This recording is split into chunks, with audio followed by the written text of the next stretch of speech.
Hello friends, welcome to study with Mayank. मैं Shanti. Friends, चलिए आज हम चैप्टर 4 को कंप्लीट कर लेते हैं। हमारा चैप्टर 4 था कार्बन और उसके यौगिक। ठीक है, यहाँ पर हम किस में आए थे? 4.2 का 3।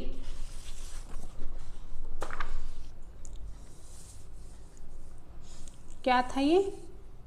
मुझसे दोस्ती करोगे। मतलब ये कार्बन के बारे में कहा जा रहा है कि कार्बन एक फ्रेंडली एलिमेंट है, मतलब मैत्रीपूर्ण तत्व है ना, जो किसी के साथ भी दोस्ती कर लेता है। ठीक है, तो अभी तक हमने कार्बन और हाइड्रोजन के यौगिकों के बारे में जाना, लेकिन अब हम हेलोजन, ऑक्सीजन, नाइट्रोजन और सल्फर के साथ कार्बन किस प्रकार से आबंध बनाता है ये देखेंगे। तो हाइड्रोकार्बन श्रृंखला में ये तत्व एक या अधिक हैलोजन को इस प्रकार प्रतिस्थापित करता है ना। प्रतिस्थापित मतलब जान ही गए होंगे आप लोग, है ना, कि कार्बन की संयोजकता संतुष्ट रहती है। ठीक है, ऐसे यौगिकों में हाइड्रोजन को प्रतिस्थापित करने वाले तत्वों को विषम परमाणु कहते हैं। ठीक है, और ये विषम परमाणु कुछ फंक्शनल ग्रुप मतलब प्रकार्यात्मक समूहों में भी उपस्थित रहता है। ठीक है, जैसा कि इस टेबल में आपको दिखाए गए हैं, ये ध्यान से देखिए आप। फंक्शनल ग्रुप दिखाए गए हैं आपको। ठीक है, तो यही वो गुण है जो कार्बन श्रृंखला की लंबाई और प्रकृति पर निर्भर नहीं होती, बल्कि इसी के कारण ही ये फंक्शनल ग्रुप कहलाते हैं। ठीक है, इसमें एक रेखा के द्वारा संयोजकता या मुक्त संयोजकता को दर्शाई जाती है। ठीक है, ये हाइड्रोजन के एक या अधिक अणुओं को प्रतिस्थापित करके इस संयोजकता के द्वारा जो फंक्शनल ग्रुप हैं वो कार्बन श्रृंखला से जुड़े रहते हैं। ठीक है, तो यहाँ पर आप देख रहे हो ये क्लोरीन, ब्रोमीन, ये क्या है? हेलोजन है। तो इसके साथ अगर जुड़ते हैं तो इसको क्लोरो या ब्रोमो कहा जाता है, जो कि हम आगे और अच्छे से समझेंगे। ठीक है, तो इस प्रकार से ये फंक्शनल ग्रुप के साथ जुड़े हुए होंगे। और ऑक्सीजन, अगर इसके साथ ऑक्सीजन हो, जैसे कि OH यहाँ पर इस तरह से आप देख रहे हो, तो ये एल्कोहल है, एल्डिहाइड, कीटोन और कार्बोक्सिलिक अम्ल। ठीक है, तो ये आप याद रखिएगा, ये आगे हम इस चैप्टर में और जो आगे आने वाले चैप्टर्स हैं सारे चैप्टर्स में ये काम आएंगे। ठीक है, तो इसको याद रखिएगा। आप जब तक केमिस्ट्री पढ़ोगे तब तक इनको आपको याद रखना पड़ेगा। ठीक है, चलिए देखते हैं आगे।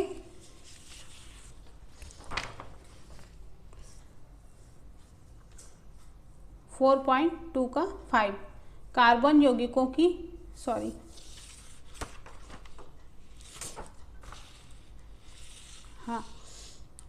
कार्बन यौगिकों की नाम पद्धति। चलिए अब हम पढ़ते हैं कि किस तरह से जो यौगिक है उनका नामकरण किया जाता है। ठीक है, तो किसी सजातीय श्रेणी में यौगिकों के नामों का आधार बेसिक कार्बन की उन मूल श्रृंखलाओं पर आधारित होता है जिनको फंक्शनल ग्रुप की प्रकृति के अनुसार क्या लगाया जाता है उसमें? पूर्वलग्न मतलब उपसर्ग, मतलब पहले लगता है। अनुलग्न मतलब प्रत्यय या फिर जो पीछे जुड़ता है। ठीक है, इसी के द्वारा संशोधित किया गया हो, जैसे कि हम आगे जानेंगे। ठीक है, और कैसे लिखा जाता है इनको? एल्कोहलों के लिए हम क्या लिखेंगे? मेथेनॉल, एथेनॉल, प्रोपेनॉल और ब्यूटेनॉल। ठीक है, चलिए देखते हैं इसकी विधि क्या है, नामकरण की विधि। तो पहला है यौगिक में कार्बन परमाणुओं की संख्या ज्ञात करना। सबसे पहले उसकी संख्या ज्ञात की जाती है। ठीक है, जैसे कि प्रोपेन है ना, 3 कार्बन परमाणु वाले यौगिक का नाम क्या होगा? प्रोपेन होगा। ओके, फिर सेकंड है प्रकार्यात्मक समूह की उपस्थिति में इसको पूर्वलग्न अथवा अनुलग्न के साथ यौगिक के नाम दर्शाया जाता है। प्रकार्यात्मक समूह मतलब वही फंक्शनल ग्रुप, जैसे कि OH है ना, alcohol, aldehyde, COOH, double bond OH है ना, कीटोन और कार्बोक्सिलिक अम्ल। ठीक है, फिर क्या किया जाता है? थर्ड है कार्बन श्रृंखला के नाम के अंत का ई हटाकर क्या किया जाता है, जो पूर्व लग्न के आधार पर, अगर फंक्शनल ग्रुप का नाम पूर्व लग्न के आधार पर दिया जाना हो तो कार्बन श्रृंखला के नाम के अंत में जो ई लगा होता है उसको हटाकर उसमें कोई जो उचित हो वो अनुलग्न लगाकर उसको संशोधित करते हैं। जैसे कि कीटोन समूह की 3 कार्बन श्रृंखला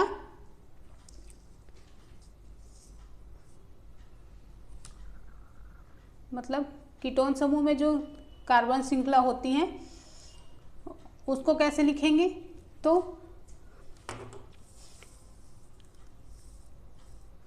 प्रोपेन, तो ये ई को हटा देंगे और इसमें प्रोपेन लिखेंगे और इसमें ONE1 जोड़ देंगे। ठीक है, तो वो क्या कहलाएगा, कैसे पढ़ेंगे उसको, प्रोपेनॉन। ये हम आगे एग्जाम्पल से देखेंगे तो ही ज़्यादा समझ में आएगा। ये विधि जो है वो पढ़ने में, थ्योरी पढ़ने में समझ में नहीं आएगा। ठीक है, चौथा है असंतृप्त कार्बन श्रृंखला में कार्बन श्रृंखला के नाम में दिए गए अंतिम में ANE है ना, ANE को हटाकर ENE या YNE से प्रतिस्थापित कर देते हैं।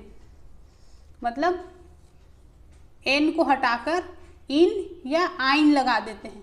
ठीक है, जैसे द्विआबंध वाले 3 कार्बन की श्रृंखला क्या कहलाएगी, प्रोपीन कहलाएगी। उसी तरह त्रिआबंध होने पर यह प्रोपाइन कहलाएगी। ठीक है, YEN जोड़ देंगे तो प्रोपाइन और ENE जोड़ेंगे तो प्रोपीन कहलाएगी। ठीक है, तो इन सबको याद रखिएगा फ्रेंड्स। तो यहाँ पर अब देख लेते हैं जो फंक्शनल ग्रुप है उसके अनुसार नाम पद्धति कैसे होती है। ये फंक्शनल ग्रुप है, ये उसका पूर्व लग्न या अनुलग्न जो भी लगेगा, और ये उसके एग्जाम्पल हैं। ठीक है, तो हेलोजन, हेलोजन कौन कौन से हैं, क्लोरीन, ब्रोमीन, आयोडीन, ये क्या है, हेलोजन है ना। तो इनमें पूर्व लग्न क्लोरो या ब्रोमो लगेगा। तो इसमें देख रहे हो आप, इस फंक्शनल ग्रुप के साथ क्या जुड़ा हुआ है, Cl। तो इसको हम कैसे पढ़ेंगे, क्लोरोप्रोपेन। क्लोरीन जुड़ा हुआ है, यहाँ पर ब्रोमीन जुड़ा हुआ है, ब्रोमीन जुड़ा है तो ब्रोमो प्रोपेन कहलाएगा। ठीक है, फिर दूसरा है एल्कोहल। एल्कोहल में अनुलग्न क्या लगता है, OL मतलब ऑल है ना। तो यहाँ पर फंक्शनल ग्रुप OH जुड़ा हुआ है, एल्कोहल, तो इसको हम क्या कहेंगे, प्रोपेनॉल। ठीक है, फिर तीसरा है एल्डिहाइड। तो एल्डिहाइड का अनुलग्न क्या है, AL अल। ठीक है, तो इसमें आप देख रहे हो यहाँ पे डबल बॉन्ड O लगा हुआ है, याद करिए, प्रोपेनॉल, प्रोपेनैल पढ़ेंगे इसको। ठीक है,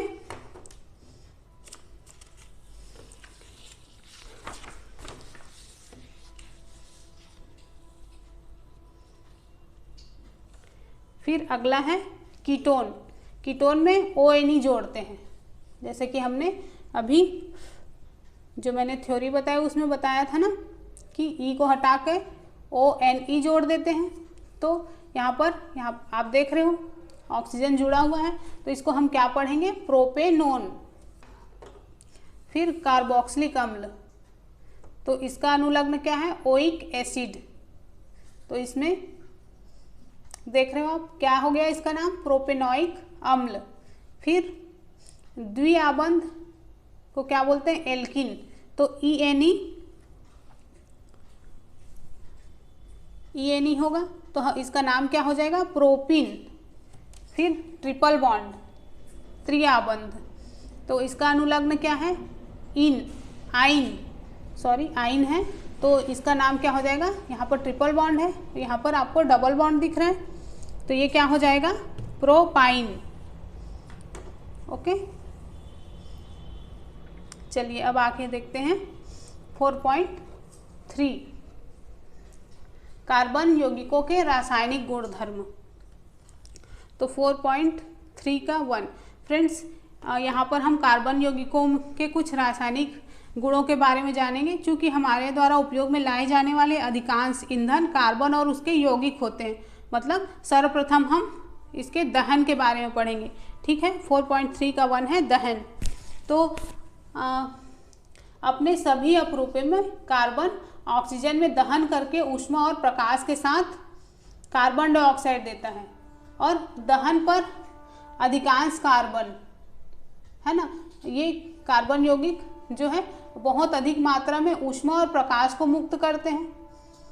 ये अभिक्रिया तो हम पहले भी पढ़ चुके हैं। कार्बन को ऑक्सीजन की उपस्थिति में जलाएंगे तो क्या होगा, कार्बन डाइऑक्साइड उत्पन्न निकलेगा और ऊष्मा और प्रकाश निकलेगा। ठीक है, तो ऑक्सीजन के साथ इनका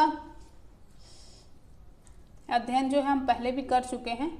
ठीक है, यहाँ पर आप देख रहे हो मेथेन के साथ जलाने पर क्या प्राप्त होगा, कार्बन डाइऑक्साइड और जल, उसके साथ ऊष्मा और प्रकाश।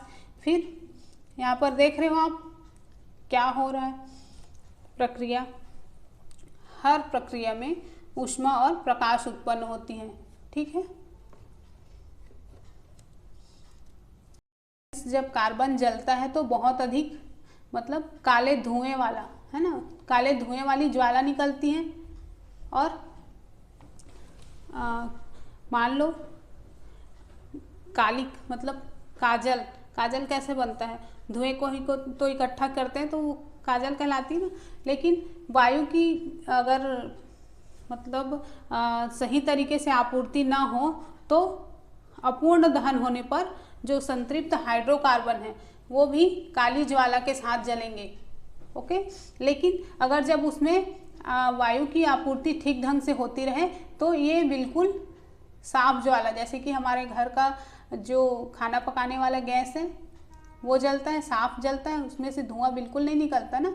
तो इसी तरह से, और घर में उपयोग में लाई जाने वाली केरोसिन के स्टोव, है ना, उसमें आप देखोगे कि उसमें जो छेद होते हैं अगर वो बंद हो जाए किसी कारण से तो उसमें ऑक्सीजन की आपूर्ति नहीं हो पाती और जो नीली ज्वाला होती है वो कैसे जलने लगती है, वो धुआं देने लगती है। ठीक है, और बर्तन के तले जो है काले हो जाते हैं। तो इसका अर्थ है कि वायु छिद्र जो है वो अगर अवरुद्ध हो जाए तो ईंधन क्या है, व्यर्थ व्यय होगा। और कोयला और पेट्रोलियम जैसे ईंधनों में कुछ मात्रा में नाइट्रोजन और सल्फर होती है और इसके दहन के फलस्वरूप ही सल्फर और नाइट्रोजन के ऑक्साइड का निर्माण होता है जो कि पर्यावरण में प्रमुख प्रदूषक है। ठीक है, आपको पता ही है पर्यावरण प्रदूषण में। फ्रेंड्स, क्यों जलते हुए पदार्थ ज्वाला उत्पन्न करते हैं या नहीं करते, इसके बारे में हम थोड़ा सा जान लेते हैं। क्या आपने लकड़ी या कोयले को जलते हुए देखा है? अगर देखा होगा तो जब कोयला जलना शुरू करता है तो धुआं निकलता है, पर जैसे मोमबत्ती या गैस स्टोव या एलपीजी ये जलते समय ज्वाला तो उत्पन्न करते हैं। तो आप देखेंगे कि जो लकड़ी की अंगीठी होती है वो भी जो जलने वाला कोयला या तारकोल कभी कभी लाल रंग के समान ज्वाला पैदा करते हैं या बिना ज्वाला के ऊष्मा देते हैं।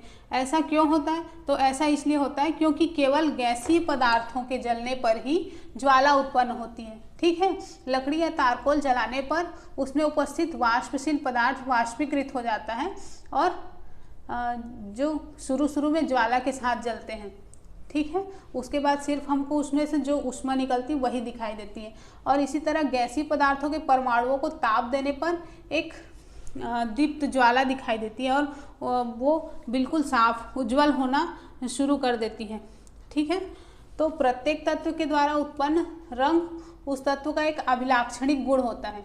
गैस स्टोव की ज्वाला में तांबे तार को अगर आप जलाओगे तो इसके देखोगे कि इसका अपूर्ण दहन होता है, तो इसमें भी काजल मतलब कालिक बनता है जो कि कार्बन होता है। इसके आधार पर आप बता सकते हो कि मोमबत्ती पीले रंग की ज्वाला से क्यों जलती है। तो फ्रेंड्स चलिए और देख लेते हैं इसी में एक पॉइंट, कोयला और पेट्रोलियम का निर्माण। तो कोयला और पेट्रोलियम का निर्माण किससे हुआ है? तो जीवाश्म से हुआ है ना, जैव मात्रा से हुआ है, जो विभिन्न जैविकी और भूवैज्ञानिक प्रक्रियाओं पर निर्भर है। तो कोयला लाखों वर्ष पुराने वृक्ष, फर्न और जो अन्य पौधे हैं उसका अवशेष है। फ्रेंड्स, भूकंप या ज्वालामुखी फटने के कारण ये धरती में चट्टानों की परतों के नीचे दब गए थे और धीरे धीरे क्षय होकर ये कोयला बन गए। अब तेल कैसे बना? तो तेल और गैस लाखों वर्ष पुराने छोटे समुद्री पौधे और जीवों के अवशेष हैं। उनके मृत होने पर उनके शरीर समुद्र तल में डूब गए और गाद से ढक गए।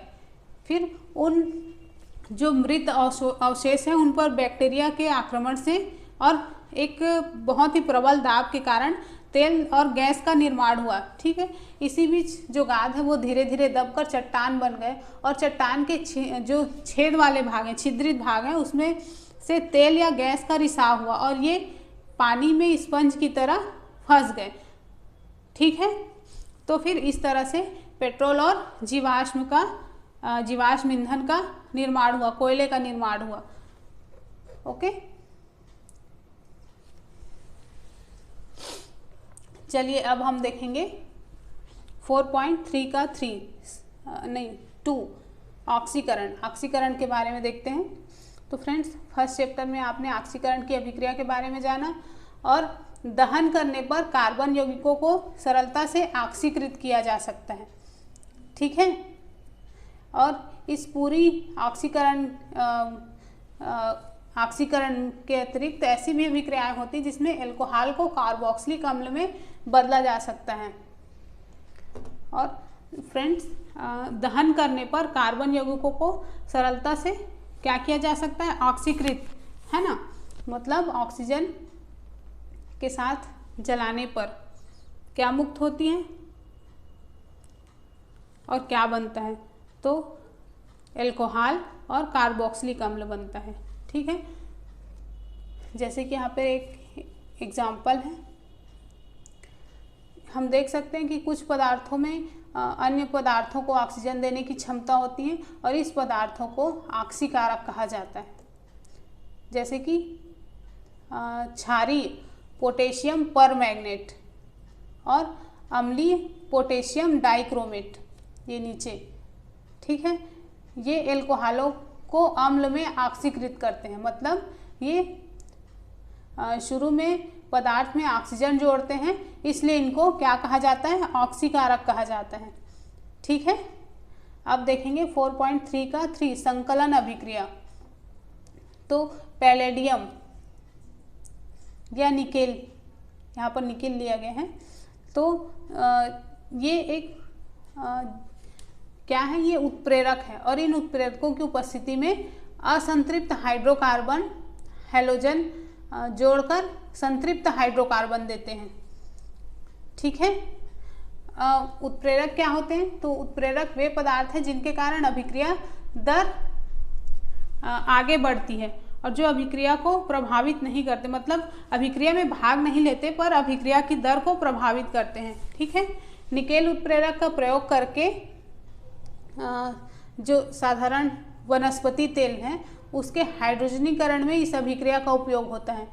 ओके, वनस्पति तेलों में साधारणतः लंबी असंतृप्त कार्बन श्रृंखलाएं होती हैं, जबकि जंतु वसा में संतृप्त कार्बन श्रृंखलाएं होती हैं।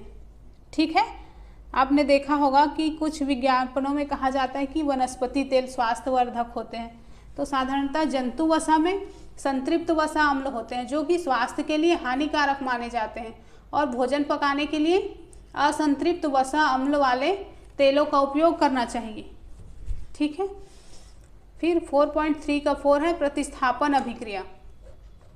फ्रेंड्स, संतृप्त हाइड्रोकार्बन बहुत अधिक अभिकृत नहीं होते। ठीक है, मतलब अधिकांश अभिकर्मकों की उपस्थिति में अक्रिय होते हैं।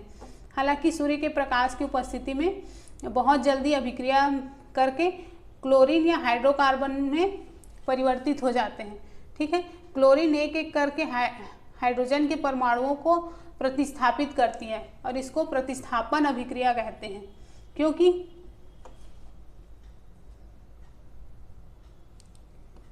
इस प्रकार का जो परमाणु या परमाणुओं के समूह दूसरे का स्थान ले लेते हैं, इसलिए इसको क्या कहा जाता है? प्रतिस्थापन अभिक्रिया कहते हैं। तो फ्रेंड्स, साधारणतः उच्च समजातीय एल्केन के साथ इसके उत्पादों का निर्माण होता है। यहाँ पर आप देख रहे हो मेथेन में क्लोरीन जो है जुड़कर क्या बनाती है? अम्ल बनाती है और यहाँ पर क्या बना? CH3Cl। कैसे? सूर्य की प्रकाश की उपस्थिति में।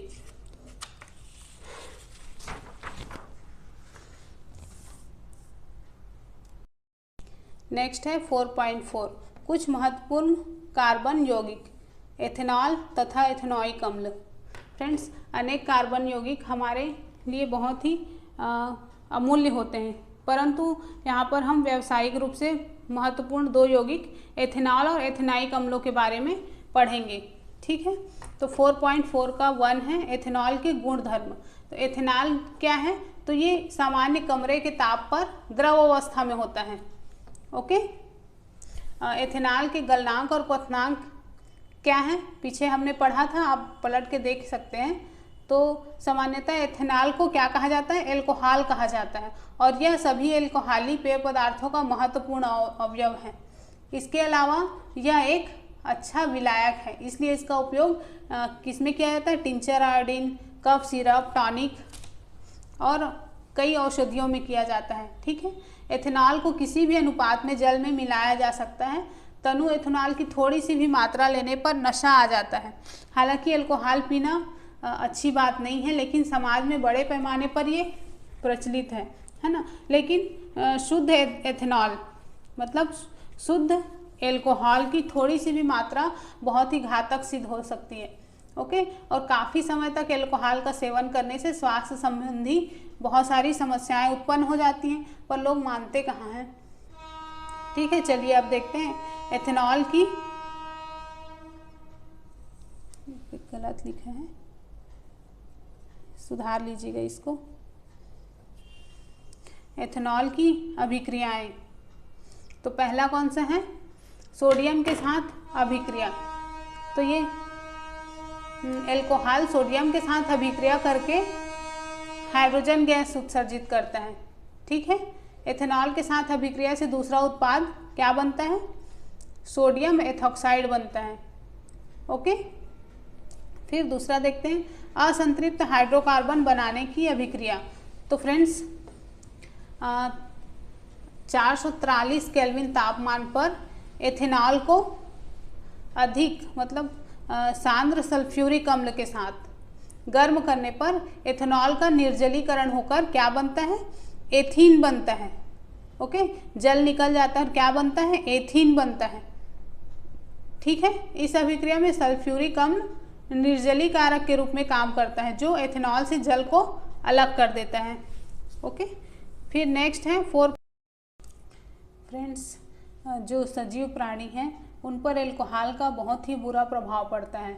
जब अधिक मात्रा में एथेनॉल का सेवन कर लिया जाता है तो उससे उपापचयी प्रक्रिया जो है वो धीमी पड़ जाती है और केंद्रीय तंत्रिका तंत्र कमज़ोर हो जाता है। ठीक है, मनुष्य जो है उसका समन्वय, मानसिक दुविधा, उनिंदापन और भाव शून्यता आ जाती है उसमें। व्यक्ति को लगता है कि उसको राहत मिल रहा है, लेकिन उसे पता नहीं चल पाता कि उसके सोचने समझने की क्षमता और मांसपेशी जो है वो बुरी तरह से प्रभावित हुई है। इसी के ठीक उल्टे एथेनॉल, है ना, के ठीक उल्टे मेथेनॉल की थोड़ी सी मात्रा, मैंने बोला एथेनॉल के उल्टे मेथेनॉल की थोड़ी सी मात्रा लेने पर मृत्यु भी हो सकती है। ठीक है, यकृत में मेथेनॉल ऑक्सीकृत होकर मेथेनॉल बन जाता है। मेथेनॉल यकृत की कोशिकाओं के घटकों के साथ बहुत ही जल्दी अभिक्रिया करने लगता है, जिससे प्रोटोप्लाज्म उसी तरह से कोऑगुलेंट हो जाता है, मतलब स्कंदित हो जाता है, जिस प्रकार से अंडा स्कंदित हो जाता है। ओके, मेथेनॉल जो है दृष्टि तंत्रिका को भी प्रभावित करता है, जिससे व्यक्ति अंधा हो सकता है। एथेनॉल एक बहुत ही महत्वपूर्ण औद्योगिक विलायक है। औद्योगिक उपयोग के लिए तैयार एथेनॉल का दुरुपयोग रोकने के लिए इसमें मेथनॉल जैसा जहरीला पदार्थ मिला दिया जाता है, जिससे ये पीने के लायक नहीं रहता। एल्कोहल की पहचान करने के लिए इसमें एक रंजक मिला दिया जाता है जिसका रंग नीला होता है ना, और ये क्या कहलाता है? यही विकृत एल्कोहल कहा जाता है। ठीक है फ्रेंड्स, ईंधन के रूप में एल्कोहल का यूज आपको पता है कि गन्ना सूर्य के प्रकाश को रासायनिक ऊर्जा में बदलने में सक्षम होता है। तो गन्ने का रस जो है मोलेसस मतलब सीरा बनाने के उपयोग में लाया जाता है, जिसका किण्वन करके एल्कोहल या एथेनॉल तैयार किया जाता है। कुछ देशों में एल्कोहल में पेट्रोल मिलाकर उसे ईंधन के रूप में इस्तेमाल किया जाता है, और ये ईंधन जो है पर्याप्त ऑक्सीजन होने पर केवल कार्बन डाइऑक्साइड और जल उत्पन्न करता है। ठीक है फ्रेंड्स, चलिए आगे देखते हैं 4.4 का 2, एथेनॉइक अम्ल के गुणधर्म। एथेनॉइक अम्ल मतलब एसिटिक अम्ल, ठीक है, इसको सामान्यतः एसिटिक अम्ल कहा जाता है और यह कार्बोक्सिलिक अम्ल से संबंधित है। एसिटिक अम्ल के 3 से 4% विलयन को सिरका कहा जाता है और इसे अचार के परिरक्षक के रूप में उपयोग किया जाता है। फ्रेंड्स, शुद्ध एथेनॉइक अम्ल का गलनांक 290 केल्विन होता है, इसलिए ठंडी जलवायु में मतलब ठंड के दिनों में यह जम जाता है, इसी कारण इसे ग्लेशियल एसिटिक एसिड भी कहा जाता है। ओके, कार्बोक्सिलिक अम्ल कहा जाने वाला कार्बनिक यौगिकों के समूह का एक गुण है विशिष्ट इसका अम्लीयता मतलब खट्टापन, है ना। हालांकि खनिज अम्लों के विपरीत कार्बोक्सिलिक अम्ल दुर्बल अम्ल होता है। ओके, खनिज अम्ल जैसे हाइड्रोक्लोरिक अम्ल पूरी तरह से आयनीकृत हो जाते हैं। ओके फ्रेंड्स, एथेनॉइक अम्ल की अभिक्रियाएं चलिए देखते हैं। पहला, एस्टरीकरण अभिक्रिया। एस्टर मुख्य रूप से अम्ल और एल्कोहल की अभिक्रिया से निर्मित होता है। एथेनॉइक अम्ल किसी अम्ल उत्प्रेरक की उपस्थिति में क्या देता है, अभिक्रिया करके क्या बनाता है, एथेनॉल से अभिक्रिया करके एस्टर बनाता है। ठीक है, एथेनॉइक अम्ल एथेनॉल से अभिक्रिया करके क्या बनाता है, एस्टर बनाता है। ओके फ्रेंड्स, एस्टर क्या है, तो एस्टर एक सॉफ्ट स्मेल वाली पदार्थ है, मतलब इसकी जो गंध है वो बहुत ही मीठी होती है। इसका उपयोग इत्र बनाने और स्वाद उत्पन्न करने वाले कारक के रूप में किया जाता है। एस्टर अम्ल या क्षारक की उपस्थिति में अभिक्रिया करके फिर से एल्कोहल और कार्बोक्सिलिक अम्ल बनाता है। इस अभिक्रिया को क्या कहा जाता है, इस अभिक्रिया को साबुनीकरण कहा जाता है, क्योंकि इससे साबुन तैयार किया जाता है, इसीलिए इस अभिक्रिया को साबुनीकरण कहा जाता है। ठीक है, फिर नेक्स्ट है क्षारक के साथ अभिक्रिया। तो खनिज अम्ल के तरह ही एथेनॉइक अम्ल सोडियम हाइड्रोक्साइड, है ना, सोडियम हाइड्रोक्साइड जैसे क्षारक से अभिक्रिया करके लवण, कौन सा लवण, सोडियम एथेनोएट या सोडियम एसीटेट और जल बनाता है। ठीक है, फिर नेक्स्ट है एथेनॉइक अम्ल कार्बोनेट और हाइड्रोजन कार्बोनेट से कैसे अभिक्रिया करता है देखते हैं। तो इनके साथ क्रिया करके एथेनॉइक अम्ल कार्बोनेट और हाइड्रोकार्बोनेट के साथ हाइड्रोजन कार्बोनेट के साथ अभिक्रिया करके लवण कार्बन डाइऑक्साइड और जल बनाता है। इस अभिक्रिया में उत्पन्न सोडियम जो होता है उसको सोडियम एसीटेट बोला जाता है। ठीक है, जैसे आप यहाँ पर देख रहे हो और यहाँ पर देख रहे हो, जल और कार्बन डाइऑक्साइड जो भी बना इसमें। ठीक है, चलिए नेक्स्ट है 4.5 साबुन और अपमार्जक। तो फ्रेंड्स, सफाई में साबुन के प्रभाव को आप जानते हैं। तो अधिकांश स्मेल जो है वो ऑयली होते हैं और आप जानते हैं कि तेल जो है पानी में घुलते नहीं हैं। साबुन के अणु लंबी श्रृंखला वाले कार्बोक्सिलिक अम्ल के सोडियम और पोटेशियम लवण होते हैं, है ना। साबुन का आयनिक भाग जल में घुला होता है, मतलब घुल जाता है, जबकि कार्बन श्रृंखला तेल में क्या करती है, घुलती है। इस प्रकार साबुन के अणु मिसेल संरचना तैयार करते हैं, जहां अणु का एक सिरा तेल कण की ओर और दूसरा सिरा जो आयनिक सिरा है वो बाहर की ओर होता है। यहाँ पर आप देख रहे हो, तो एक सिरा तेल की ओर, दूसरा सिरा जो है जो कि आयनित है वो बाहर की ओर है। ये किसका चित्र है, मिसेल। ठीक है, मिसेल। तो ये क्या बनाते हैं, इमल्शन बनाते हैं। इस प्रकार साबुन का मिसेल मैल को पानी में घुलाने में मदद करता है और हमारे कपड़े साफ हो जाते हैं। क्या आप मिसेल की संरचना बता सकते हैं, जो ये मैंने बनाया है उसको, जो साबुन को हाइड्रोकार्बन में घोलने से बनता है। फ्रेंड, मिसेल क्या है, तो साबुन के अणु ऐसे होते हैं जिसके दोनों सिरों के अलग अलग गुण होते हैं। जल में विलेय एक सिरे को जल रागी कहते हैं और हाइड्रोकार्बन में विलेय दूसरे सिरे को जल विरागी कहते हैं। ओके, जब साबुन जल की सतह पर होता है तो इसके अणु अपने को इस प्रकार व्यवस्थित कर लेते हैं कि इसका आयनिक सिरा जल के अंदर होता है, जबकि हाइड्रोकार्बन पूंछ जो दूसरा सिरा है वो जल के बाहर होता है। तो जल के अंदर इन अणुओं को एक विशेष व्यवस्था होती है जिससे इसका हाइड्रोकार्बन सिरा जल के बाहर बना होता है। ऐसे अणुओं का एक बड़ा गुच्छा बनने के कारण होता है, जिसमें जल विरागी पूंछ गुच्छे के अंदर के सिरे में होते हैं, जबकि इसका आयनिक सिरा गुच्छे की सतह पर होता है। और इसी संरचना को क्या कहते हैं? मिसेल कहते हैं।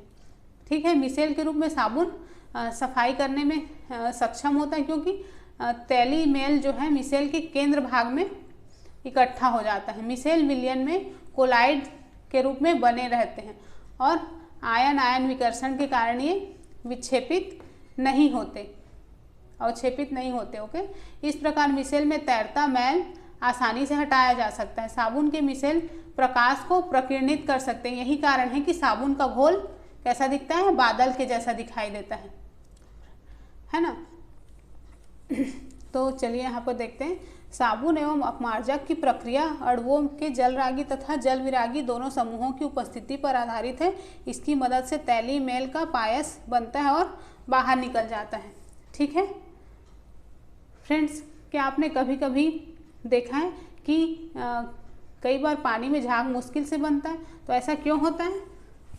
तो ऐसा इसलिए होता है क्योंकि साबुन कठोर जल में उपस्थित कैल्शियम और मैग्नीशियम लवणों के से अभिक्रिया करता है। ऐसे में आपको बहुत अधिक मात्रा में साबुन का उपयोग करना पड़ता है और एक अलग प्रकार का यौगिक मतलब अपमार्जक का उपयोग करने से इस समस्या से छुटकारा मिल सकता है।